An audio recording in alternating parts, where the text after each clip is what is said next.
In today's gaming news, Dishonored's first DLC releases next month, a new Far Cry 3 trailer looks at the game's co-op, PC gamers petition for Grand Theft Auto 5, and BioShock Infinite won't have a multiplayer mode. Hello ladies and gentlemen, welcome back to the show. It is Tuesday, November the 27th, and my name is Force, here with today's gaming news. First up today, Dishonored will be getting its first bit of DLC next month. Dishonored, the new stealth action IP from Arcane Studios, will be receiving its first DLC, Dunwall City Trials, early next month.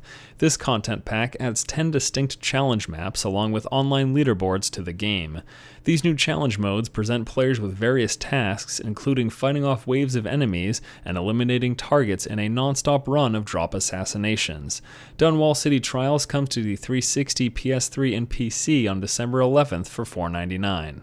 Dishonored was easily one of my favorite game releases so far this year, and probably my favorite stealth action game. Now, we recently had Hitman Absolution, and there was also Mark of the Ninja, but I would say out of those three titles, my favorite stealth action probably came from Dishonored. So with that said, I'm going to be looking forward to checking out this DLC and beasting it up on the leaderboards in the challenge mode. Yeah, I'm going to be first. Next up in news, we've got a new Far Cry 3 trailer that takes a look at the game's co-op mode. Today, Ubisoft released a new trailer highlighting co-op gameplay in Far Cry 3. The video showcases the game's 4-person co-op, which can be played locally or online. In cooperative mode, players will take control of unique characters in a story-driven campaign separate from the main game. Far Cry 3 comes to the 360, PS3, and PC on December 4th. As of this moment, there's already a ton of Far Cry 3 reviews and previews on the internet. I myself will be checking out the game within the next couple of days, and I'm going to be sure to do at least one first 40 as well as some additional coverage at some point, because so far, this is looking to be a pretty good game. Moving on, PC gamers are currently petitioning for a PC version of Grand Theft Auto 5. An online petition has started on change.org requesting a PC version of Rockstar's upcoming GTA 5. The petition comes after a statement from the developer a few weeks back saying that they are focusing on the console versions of the game and have no details to share about a PC release. Grand Theft Auto 4 came to PC about half a year after the console version, but to many gamers' disappointment, Red Dead Redemption never got a port.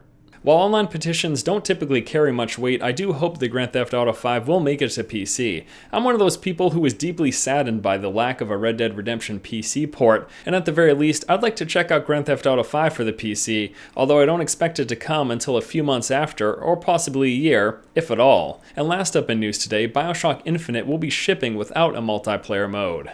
Yesterday, Irrational Games studio head Ken Levine confirmed via Twitter that BioShock Infinite will be shipping without a multiplayer mode. While the original BioShock did not have a multiplayer, the sequel did. It appears that in this third installment, they'll be going back to their roots. BioShock Infinite comes to the 360, PS3, and PC this February, multiplayer be damned. Now typically, I'm a multiplayer-focused gamer, but when it comes to certain titles, I don't think I mind so much, and I think particularly BioShock is a game that can go without a multiplayer mode. Now many people may say that in today's day and age you need multiplayer to be competitive in the industry, but I think you need to look no further than popular games like Skyrim to prove that wrong. I think a game on its own merits can survive as just a single-player title, and that multiplayer isn't exactly necessary to sell copies of a game. And once again, I think that BioShock can be a game that does that very thing. Now what I'd like to know from you guys today is, what do you think about multiplayer in gaming, and games that ship without it? Do you think that games need a multiplayer mode to be successful, or can you have single-player titles, like Skyrim, that can do without? Let me know what you guys think in the comment sections below. Alright guys, that's going to do it for today's episode of the show. As always, thank you so much for watching. Once again, this has been Force, and you've just been force-fed. Another reason to want a single-player only game is because in multiplayer titles, you'd run the risk of getting owned by pros like me, and with so many noobs out there, I understand why single-player only titles are so successful.